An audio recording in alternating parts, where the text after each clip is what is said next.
What's going on, everyone on YouTube? So today I want to start talking about the shotgun ammunition test that I will be doing. I promise you this is going to be very different from any other test. Most people, they take their shotgun, they load it up, they get a target, boom, oh wow, this pattern's this way.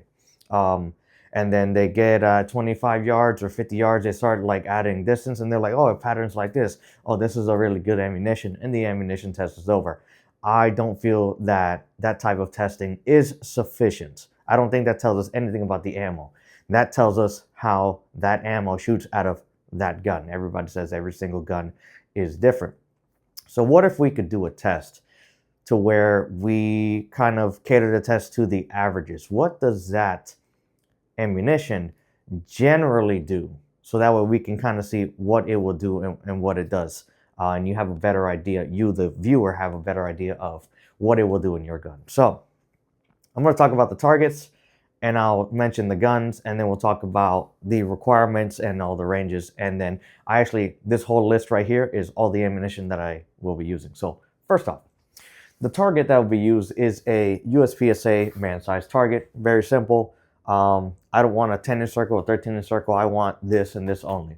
This is what we're worried about, because the test is going to be catered around like, hey, what are you shooting at? We're shooting at a enemy combatant, or we're shooting at a person, whether it be self-defense or whether it be really far self-defense, however we want to frame that, whatever. But I really wanted to push the limits of the shotguns and actually get a better test from the buckshot, right?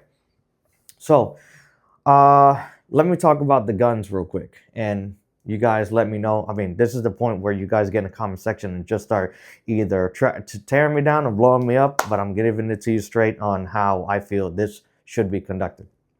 Most people, again, one shotgun, test out a lot of different ammunition. You're telling us how that ammunition shoots out of that shotgun, but you're not telling us much about the ammunition itself. Yes, you can see like, oh, federal flight control versus something that's unplated and unbuffered is... There's always going to be a very distinct difference, right? So tests like that is kind of what I'm looking to do. So I have three shotguns. I have an 18-inch or 18.5-inch Maverick 88 cylinder bore. I have a 20-inch Mossberg 500. That's also cylinder bore. And then I have a 28-inch gun that has a fixed modified choke. So I can't take out the choke. That's the way it came from factory. So what I decided to do is, as you can see, again, sorry, oops, all these offerings right here, these are 18 offerings here. So what I decided to do is I had bought 100 of these targets right here, so I can have extra. And what I'm going to do is, at a given distance, I'm going to shoot 2 shells out of each gun at that distance. So let's say, I'm going to give you an example here. So right here, I have a box of, and we'll go over this again, but I have a box of Remington buckshot. This is a 2 3/4-inch triple aught buck, 8 pellets, right? So this right here, we're going to be shooting at 25 yards, and the 18.5, the 20-inch, and the 28-inch are going to be shooting at the target, and I'm going to get 2 shells on the target. And then I'm going to measure the average of the pellet hits and also the spread that we get. I mean, obviously, if we only have 4 pellets to hit on target, then I will measure the spread that we got. But we'll only really be looking at the spread if we end up getting all the pellets on target. After that, the spread really doesn't matter, I guess, right? Because first, you have to get the number of pellets on target before we even care about the spread. But you never know. We'll see. You guys can accept the data as you see fit, okay? So we average the 2 shots per the shotgun. So we'll average the amount of pellet hits for the 18.5, the 20, the 28-inch.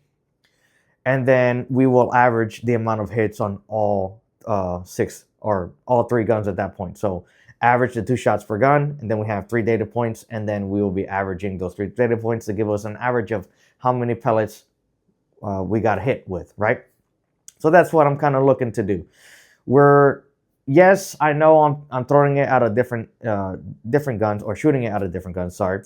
And one of them has a fixed choke, but we're going to generally see and have a good idea of what the ammunition is going to do generally, because we're shooting it out of so many guns. Honestly, if I had 5 shotguns, I would have loved to do that, where I have 5 shotguns shooting 2 shells each, and then got the average of all of them and see what they'll generally do. Because at that point, with so many guns, yes, you're going to have a spread, but you're going to have an idea of what that ammunition is going to generally do.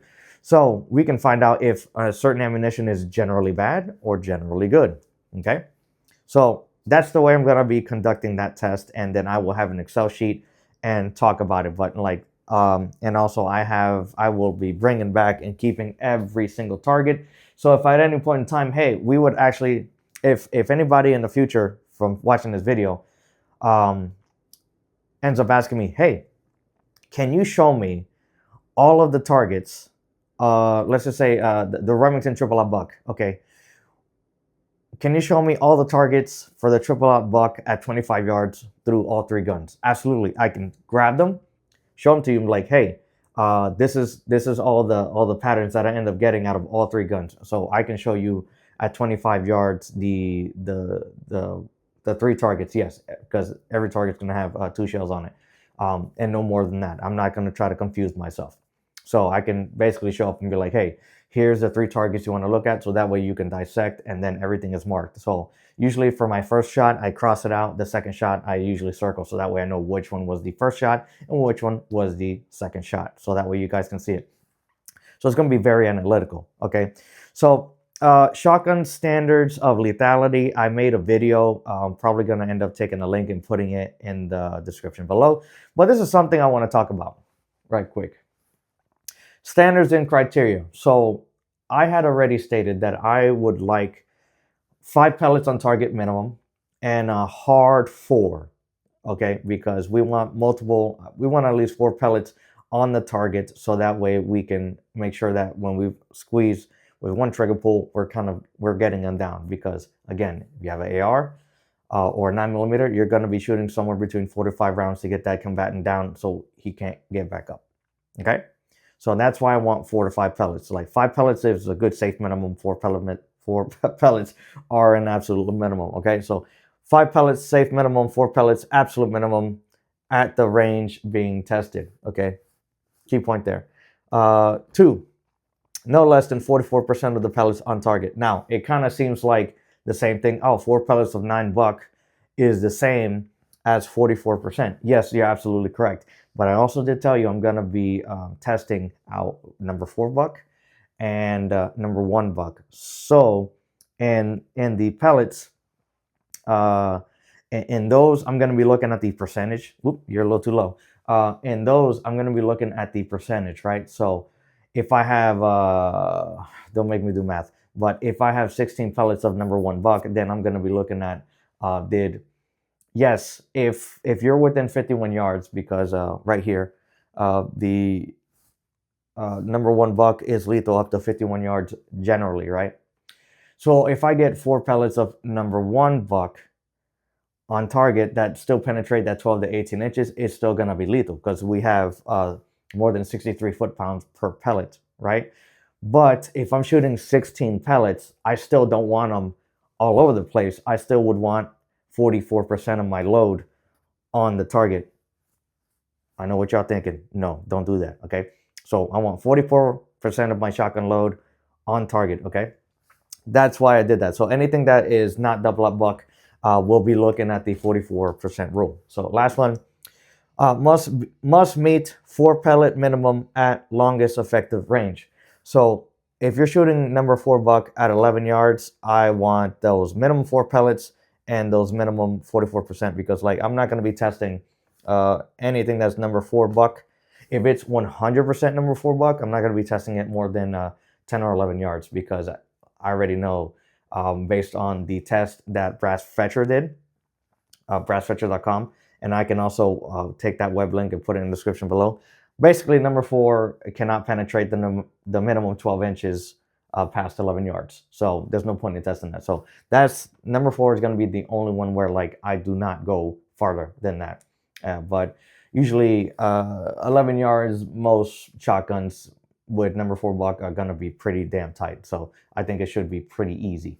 Okay, so number 1 buck, again, as I said previously, 51 yards. So I wanted to test, I'll tell you the distances here in a minute, but again, anything that's purely number one buck will not be tested more than basically 50 or 51 yards because it's no longer lethal. I'm not going to sit here and say, oh, I could, with number one buck, I could pepper him at 100 yards. No, you want effective shots on target or carry something else, okay?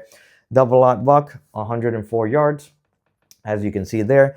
But I have triple aught buck, and I do not, unfortunately, know at what point triple aught buck becomes lethal on target. So I don't know if I want to take that past 100 yards, 104 yards, right? But I know for a fact, since it is a bigger pellet and it has more mass, it's going to retain that energy and most likely will have more than 63 foot-pounds, because that's what you need to be lethal, 63 foot-pounds of energy. I know it's going to have more than that after 100 yards because it's bigger than double aught buck, right? So the range isn't going to be testing that. Already, I'm going to be collecting a lot of data because we have 3 guns, okay? We have 18 offerings, and we're going to get 2 trigger pulls per ammunition on the gun. So basically, every ammunition here is going to get 6 trigger pulls, basically, divided by 3 guns. So 25 yards, 50 yards, 75 yards, and 100 yards. I don't have enough money. I'm going to be honest. I could if I really wanted to, but I don't have enough money to be doing a crazy test, right? So I'm going to do 25 yards, 50 yards, 75 yards, 100 yards. But honestly, I know for a fact that anything that's number 4 or number 1 is going to get eliminated, right? Automatically. Number 4 is already not going to happen at 25 yards, okay? Number 1 buck, anything number 1 buck will not go past the 50 yards. So basically 75 yards and 100 yards will be the double aught buck, triple aught buck, and yeah. And maybe we'll go a little bit farther, I don't know, but usually these are going to be my ranges. So, and also if we have number 1 buck, for example, that does not perform well at 25 yards, well, guess what I'm going to do? I'm not going to test it at 50. Because if it doesn't do well at 25, it's not going to do well at 50. So we can have ammunition that's already eliminated from the test at that certain range. Where I can pull up the targets and be like, hey, look at what it did. Look at how it patterned. This is absolute garbage. Okay, so this is the ammunition that's going to be tested. I know this is going to be the long part, but just bear with me because like I say, these are pretty interesting. This is what I could find locally around. So I literally spent months just like going to different shops, different places, and be like, hey, this is good, this is good, this is good. I want to test this, I want to test this, right? And also there's some stuff that is like dirt cheap. So I'm like, is this any good? All that good stuff. Either way. So first, Federal PowerShok double aught buck. That's a 2 3/4 inch shell. Monarch high velocity double aught buck. Aguila high velocity double aught buck. Winchester Defender, a lot of people know that one. Remington Express double aught buck, 2 3/4. Remington triple aught buckshot, that's also 2 3/4. I'm not gonna. I think there's 1 3-inch shell that I have in here. And then Winchester Super X, everybody knows that one, right?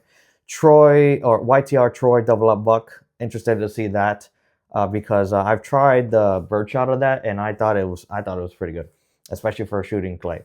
SMB double aught buck, right? Winchester Military double aught buck. Some people think it's the same as Super X, but it's not.